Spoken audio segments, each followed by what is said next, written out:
माझं मन तुझ्या चरणाशी जोडायचं आहे, पण त्यासाठी मी कसं व्हायला पाहिजे? नुसतं नामस्मरण घडून चालत नाही. संत समागम नुसता उपयोगाचा नाही, नाहीतर मुमेरा बगल में छुरी अशा अवस्था होईल. नारदांनी प्रश्न विचारला आणि भगवंतांनी उत्तर दिलं. देवा, तुम्ही कुठे राहता? नाहं वसामि वैकुंठे योगीनां मुदये मद्भक्ता यत्र गायन्ति तत्र तिष्ठामि नारद. गोपाल कृष्ण महाराज, योग्यांच्या हृदयामध्ये मी राहत नाही, कारण योग्याला हृदयच नसतं. म्हणजे लौकिक अर्थात ज्याला आपण हृदय म्हणतो ते, नाही तर गडबड होती. मग मी कुठे असतो? मद्भक्त यत्र गायंती, माझे भक्त तिथे गुणगान करतात, म्हणजे कीर्तन करतात. काल प्रकार 3 सांगितले आपल्याला, सगळ्याची उजळणी करणार आहे.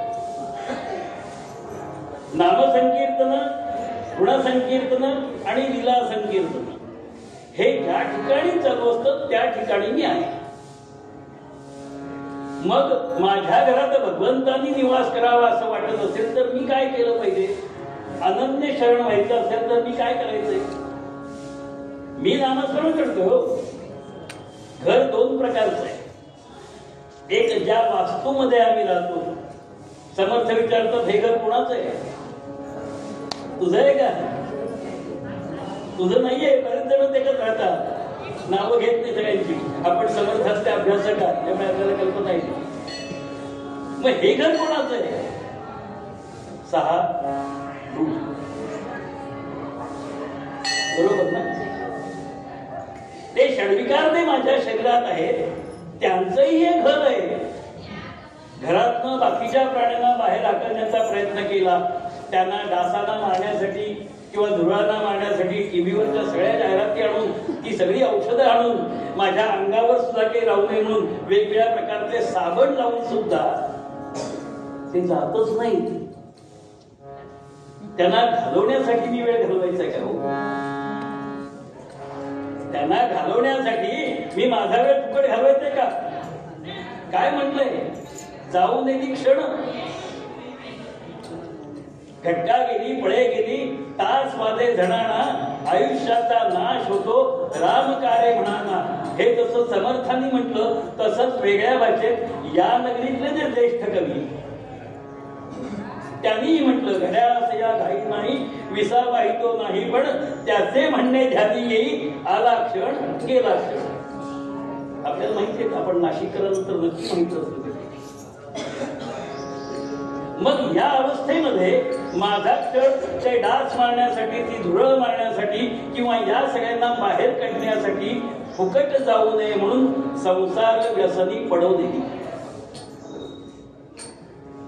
माझं मन तिथे अशा पद्धतीने जोडलं जाऊ दे की तिथे मला वेगळं काही होणारच नाही, दिसणारच नाही. म्हणून जडो तुझे पायी, राहो तुझे पायी हा मी केलेला बदल आपल्यासाठी. कारण आम्हाला बाकीच्या गोष्टी सुटत नाहीत ना. मग हे कोणी करायचं? संसार सोडा असं कोणी सांगत नाही. किंबहुना मी या नरदेहामध्ये का जन्माला आलोय याचा आपण कधी शोध घेतला, त्याचं उत्तर जर संसार करण्यासाठी जे आपण संसार करत असला तर करता करविता कोणी ते आपण ठरवा. तर हे सगळं आवश्यक आहे. आणि मला भगवंतांनी जे काय इथे पाठवलेलं आहे ते त्याचं काम करण्यासाठी पाठवलेलं आहे. अशी जर भावना आमच्या मनात असेल तर भगवंताचं काम कोणतं? त्यांनी या देहाला कोणतं काम दिलंय?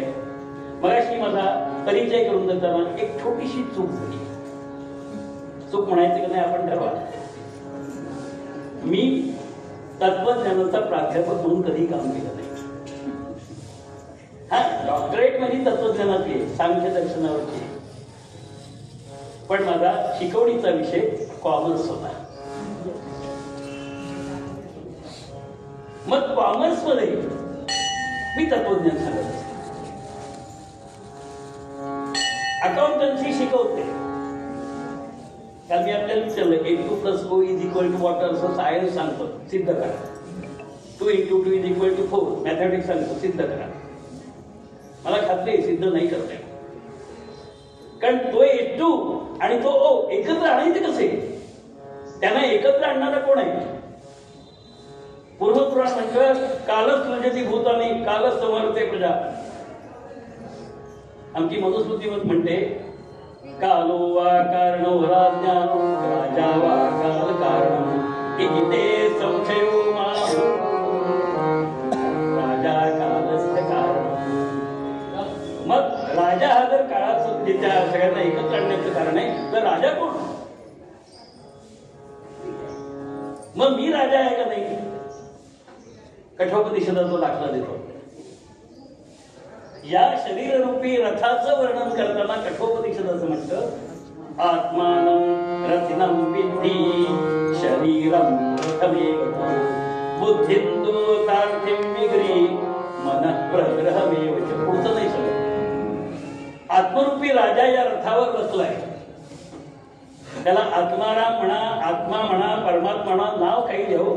नाहीतरी आपण सगळ्यांना मुलं जन्माला आल्यानंतर मोठ्या आनंदाने बाकीच्या लोकांना सांगतो नाही नाव ठेवायला या.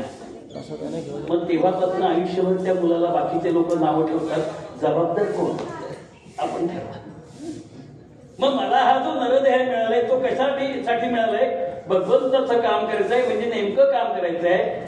त्या बुद्धिरूपी सारथ्याच्या हातामध्ये मनरूपी वेग आहे. ते वेग इंद्रियरूपी घोड्यांना जोडलेले आहे. जोपर्यंत बुद्धीच्या हाती म्हणजे सारथ्याच्या हाती आमचं मन आहे तोपर्यंत घोडे उधळणार नाही आणि आतला आत्माराम सुखी होईल. आमचा जन्म इथे आहे तो त्या सारथी म्हणून त्याला सुखाने प्रवास कसा करता येईल हे पाहायचं. त्यासाठी आमचं मन आमच्या कर्माशी निगडीत असलं पाहिजे. म्हणजे काय? माऊली म्हणाली कर्मे ईशू भजा. आम्ही पगारासाठी काम करतो का कामाचा मोबदला म्हणून पगार मिळतो? याचं उत्तर मिळालं की मन कुठे ते. पगारासाठी काम करणाऱ्या माणसांना संप करावा लागतो. मोबदल्यासाठी काम करणाऱ्या माणसांना मागावं लागतं. मग ती गुरुजींनी मागितलेली दक्षिणा असेल, वकिलांनी मागितलेली फी असेल, शिक्षकांनी मागितलेली ट्युशन फी असेल किंवा कर्मचाऱ्यांनी मागितलेला त्याचा पगार असेल, वेतन असेल. कारण आम्ही त्या वेतनासाठी काम करतो. आणि आपल्याला माहितीये आपण कधी संतुष्टच नाही. उपभोगे का उपभोगेन शाम्यते. आमची अवस्था उपभोगे न शाम्यते. न जातो कामकामानां उपभोगे न शाम्यते असं राजा आहे ते म्हणाला.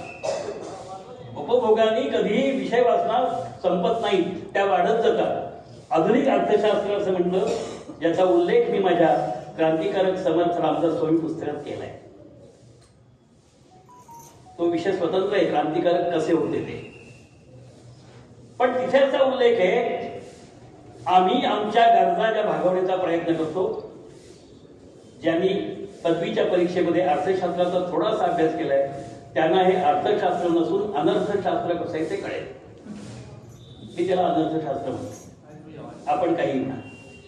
त्या रामरायाची पूजा करायची सोडून, त्या रामरायाचा विचार करायचा सोडून आमच्या गरजा कशा भागवल्या जातील याचं आम्ही अखंड चिंतन करतो का नाही? गरजा आपल्या शरीराच्या गरजा भागवण्यासाठी आम्ही जन्माला आहोत का? जर आम्ही गरजा भागवण्यासाठी आलेले असू तर आम्ही आमच्या गुरूंच्या बाजूला उभे राहून आमचे फोटो बघू. काय सेल्फी म्हणतात ना, we are selfish so we require selfie. काय नेमकं? गुरु आमच्या फोटोत असले पाहिजे, हृदयात नको पाहिजे असा भाव मानायचा का? मग हृदयामध्ये मी रामू म्हणजे नेमकं काय? मग आम्ही अनन्य शरण आहोत का? आणि म्हणून वेळास्वामींनी शेवटचा जो चरण सांगितलाय तो अत्यंत महत्वाचा आहे माझ्या दृष्टीने. जर चरणी शरण झाला, रामरूपाशी एकरूप झाला तर मागणं मात्र काय म्हणताय? दीन दीन वेणी चरणी शरण होऊनी अनन्य आता जी व्यक्ती अनन्य झाली ती परत मागते कशी? द्वैत जिथे संपलं तिथे मागणं कसं शिल्लक आहे? विना काय काय समजायचं काय? समर्थांना शिष्यांनी सांगितलं, महाराज मला उपदेश करा. समर्थ रामदास स्वामी म्हणाले, तुझ्याजवळ ते नाशिवंत आहे ते मला देऊन टाक. शिष्यांनी दिलं आणि मग पुन्हा प्रश्न विचारायला सुरुवात केली. वेगवेगळ्या प्रकारचे प्रश्न, कारण आपल्याला प्रश्न अनेक असतात. आध्यात्मिक क्षेत्रातले फारसे नसतात, संसार क्षेत्रातले भरपूर असतात. तेव्हा समर्थ म्हणाले, शब्द कसे आहेत? नाशिवंत आहे. मग तू तुझ्याजवळचं सगळं नाशिवंत मला दिल्यानंतर तुझ्याजवळ शब्द कसे राहिले? तुला शब्दच नाहीत, मग मागतेस कशाला? म्हणून आद्य शंकराचार्य म्हणाले, गुरुस्तु व्याख्यान मौनम शिष्यास्ते छिन्न संशया. गुरु समोर बसल्यानंतर काही मागावं लागत नाही, सांगावं लागत नाही. गुरु देतं ते देत असतात. त्याला अहेतुक कृपा असं म्हणतात. रामरायाची अहेतुक कृपा तुमच्या सगळ्यांवर असल्यामुळे या मंदिरामध्ये बसण्याची संधी तुम्हाला मिळाली. मागितलं होतं तो आम्हाला वाटेल तरी एकदा तरी राम मंदिरात, काळा रामाच्या मंदिरात बसायचंय आणि काहीतरी बडबड ऐकायची, असं एकदा तरी मागणं मागितलं होतं. पण तुम्ही या क्षेत्रावर एक पाऊल टाकल्याबरोबर मार्गाधारे वर्तावे विश्व हे मोहरे लावावे सांगितलं. जे एकदा पाऊल इकडे टाकलं मागे नाही करत. अलौकिकते नुहावे लोका. एकदा पाऊल पुढे या, तो तुम्हाला घेऊन जाणार आहे. जेथे जातो तेथे तो माझा सांगा ती चालविसे हाती धरून या. पण तो म्हणजे कोण? आपण स्वरूप संप्रदायाचे उपासक आहात. मग स्वरूप संप्रदायाचं आराध्य दैवत कोणतं? तर प्रभू राम. राम कसा आहे? तो राम आहेत कसे? आपदामपि हरतारम असे म्हणजे आम्ही का रामाकडे जातो? आपदामपि हरतारम, आमच्या आपदांचं सुद्धा निवारण करणारे म्हणून आम्ही तिथे गेलो. म्हणजे मागणं मागितलं ना, माझ्यावर संकट येऊ देऊ नकोस. म्हणजे आम्ही बॉडीगार्ड बनवलं ना रामाला. मग आमचा राम हा बॉडीगार्ड व्हावा असं वाटतंय का? मग राम आहे. आम्ही कधी विचार केला की राम आणि हा शब्द उच्चारायचा म्हणजे काय करायचं? जप, रामनामाचा जप संकल्पाने करावा का संकल्प न करता करावा हा प्रश्नच नाही. जकारो जन्मविच्छेद हा प्रकारो पापनाशका. म्हणजे जे उच्चारल्यानंतर माझा जन्मविच्छेद झाला म्हणजे पुनरपी जननम पुनरपी मरणम पुनरपी जननी जठरचनम हे संपलं तर तो जन्म झाला. आणि प म्हणजे पाप. मी जे काही पाप केलं असेल, पूर्वायुष्यात असेल, कारण ज्याला प्रियमान म्हणतो ते असेल, संचित असेल, प्रारब्ध असेल, काही असेल, त्याचा नाहीसा होणं, ते नाश होणं, विच्छेद होणं, यासाठी जप करायचंय. मग संकल्पात काय असलं पाहिजे? जपाचा संकल्प करताना काय असलं पाहिजे? जन्म मरणाचा विच्छेद होईल, पापनाश होईल यासाठी. म्हणून मी काल फक्त एवढंच म्हटलं, सर्वे तस्मिन् सन्तु सर्वे. त्या रामाचं रमन्ते योगिनो यत्, ज्या ठिकाणी योगी रममान होतात म्हणून राम. रममान होणं म्हणजे राम. तो कसा आहे? आणखीन सत्यानंदे चिदात्मने, सदैव आनंद असणारा, सत्यरूप आनंद असणारा, आत्मरूपाला चित्त स्वरूपाकडे नेणारा. वासपर्णा सविजा सखाया समान वृक्षम परिषद रुपेत म्हणतो. दोन पक्षी आहेत एका झाडावर. एक पक्षी फिरतोय सगळीकडे भोग भोगत आणि एक पक्षी मात्र तिथे जाग्यावर बसू नये, चक्रवाक पक्षांसारखा. एक रात्रभर ओढतोय, दोघे जवळच आहेत पण भेट होत नाही. ही अवस्था दूर करायची असेल तर आम्हाला त्या रामपदाशी एकरूप व्हायला पाहिजे. तो कसा आहे? परमात्मा भिरीयते. ज्याला परमात्मा असं नामकरण केलेलं आहे त्याचं, त्या रामाचं चित्र आमच्या हृदयावर. धर्मात अर्थ प्रभवती, धर्मात अर्थ प्रभवती म्हणजे धर्मामुळे अर्थावर प्रभाव पडतो. किंवा अर्थाचं मूळ धर्म असतं. अर्थ म्हणजे पैसा, समजा तो तिथे असायचा. पुढे काय म्हटलं? धर्मे धर्मार्थे प्रभवती सुखम. चाणक्य सूत्रांचा जर आपण विचार केला तर आपल्या लक्षात येईल सुखस्य मूलम धर्म असे चाणक्य म्हणतात. सुखाचं मूळ धर्म आहे. त्या धर्माने अखंडपणे कोणाचा आश्रय घेतला असेल तर रामांचा, म्हणून तो सुपुत्र आहे. कैकेयीच्या संदर्भात राम सुपुत्र कधी ठरले? धर्मत्याग केला नाही त्यावेळेला. मग धर्मत्याग केला नाही म्हणजे नेमकं काय केलं? हिंदू धर्मामध्ये केवळ आणि केवळ हिंदू संस्कृतीमध्ये परस्त्री माते समान असते. मग त्या धर्माचा त्याग करायचा नाही. माता कुठली असेल ती वैरी असू शकत नाही, कारण ती माता आहे. कुमाता भवते क्वचित. कुमाता होऊ शकत नाही, कुपुत्र होऊ शकेल पण कुमाता होऊ शकत नाही. असं असताना आम्ही त्या मातेकडे जर ती वैरीण म्हणून पाहत असलो, कालचा मी आपल्याला संदर्भ सांगितले त्याचा इथे उल्लेख करत नाही कवींचा, मग तिला वैरी मानणारा भर आम्हाला मान्य आहे का? मग मला त्याच्याशी एकूण व्हायचं आहे. मी तिथे शरण गेलेला आहे. दीन दिन वेणी चरणी शरण होऊनी अनन्य. आता ती अनन्य कोणाशी झाले? परमेश्वराशी अनन्य झाले. पण अनन्य झाले म्हणजे देहबुद्धी सुटली नाही. आता याचा थोडक्यात उल्लेख करतो आणि माझा पूर्णरंग संपवतो. तत्वज्ञान असं सांगतं की एखादा घडा बनवायचा असेल, पूर्वी कुंभार ज्या वेळेला चाकावर घडा बनवत असेल त्यावेळेला आपण गाणं ऐकलंय,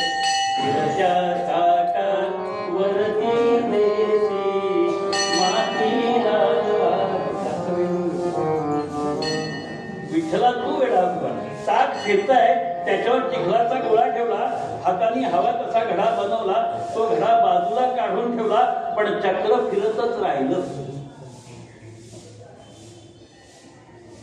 जे घडवायचं होतं किंवा बिघडवायचं होतं ते बाजूला काढून झालेलं आहे. मला ते माझ्या संसारात रामाने दिलेलं कार्य होतं ते करून झालेलं आहे. आता मी माझ्यातनं बाजूला झालेला आहे, पण देहपात झालेला नाही. जोपर्यंत देहपात होत नाही तोपर्यंत देह कार्य करतच राहणार आहे. म्हणून मी जरी अनन्य भावाने शरण गेलेले असे, न अन्य ही अवस्था भली होती. कोणाला ती न अन्य अवस्था? हृदया हृदय एक झाले, ये हृदयीचे ते हृदयी घातले, ही अवस्था झाली. पण शरीर ते शिल्लक आहे. म्हणून एकाच वेळेला इथे एक रूप आहे मी, पण देहरूपात मात्र तो देह वेगळा आहे. देहाची अजून गती संपलेली नाही. ती गती जोपर्यंत संपत नाही तोपर्यंत मी तुझ्याकडे आलेली आहे, पण हा देह तुला शरण ठेवलेला आहे. म्हणून मूळ पद्यामध्ये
श्रीराम.